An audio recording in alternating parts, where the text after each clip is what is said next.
لستوڼي پورته کړئ ګډېږئ د غریبانو ښادي کله کله وینه. د پاکستاني لوبډلې ماته او د افغانانو خوشحالي، کیکونه، اتڼونه، کتابونه او مبارکۍ. د هغې بریا که له یوې خوا افغانان په بېساري ډول خوشحاله کړل، له بلې خوا په نړیواله کچه د افغان لوبډلې ستاینه او نمانځنه هم ډیره شوې ده. د پاکستان پر وړاندې د افغان لوبډلې د تاریخي بریا په سهار د ټولنیزو رسنیو یو فعال بادام احمدزي او ملګري په جلال آباد کې په خلکو خواږه ویشلي دي. له پاکستانه د ګټې په خوشحالۍ کې کابل او ګڼو نورو ولایتونو کې اتڼونه هم شوي.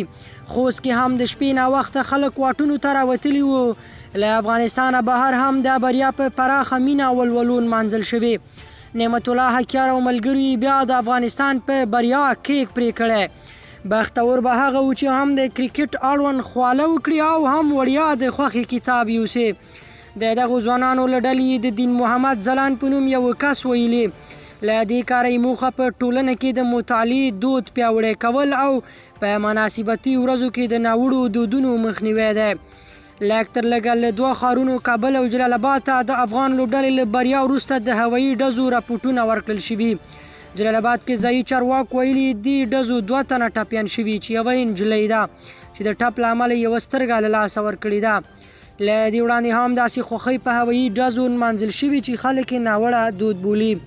خوست کې یو شمېر ځوانانو د کرکټ د تېرې شپې بریا په ویاړ سلګونه ټوکه بېلابېل کتابونه پر خلکو ویشلي.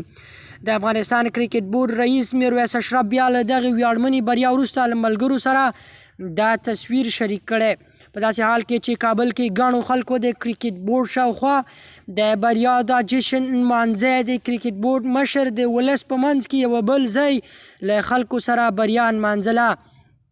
په یو ویډیو کې چې میرویس اشرف له خپلې پاڼې خپره کړي ښکاري چې له بریا وروسته نوموړی په کندوز کې د خلکو ترڅنګ د خوښۍ دا شیبې تېروي. له دغو انځورونو ورهاخوا دا بریا په ګڼو نورو ځایونو کې هم په بېلابېلو ډولونو او خوښیو نمانځل شوې، چې یوې ځای کې د کرکټ نامتو لوبغاړي راشد خان چې په دغه بري خورا خوشحاله بریښي او د اتڼونو زیاتې ویډیوګانې لاس په لاس کېږي. د پښتو هغه مشهوره ټپه چې د خوښیو په داسې مناسبتونو ډیره ویل کېږي وایي، لستوڼي پورته کړئ ګډېږئ د افغانانو خوښي کله کله وینه.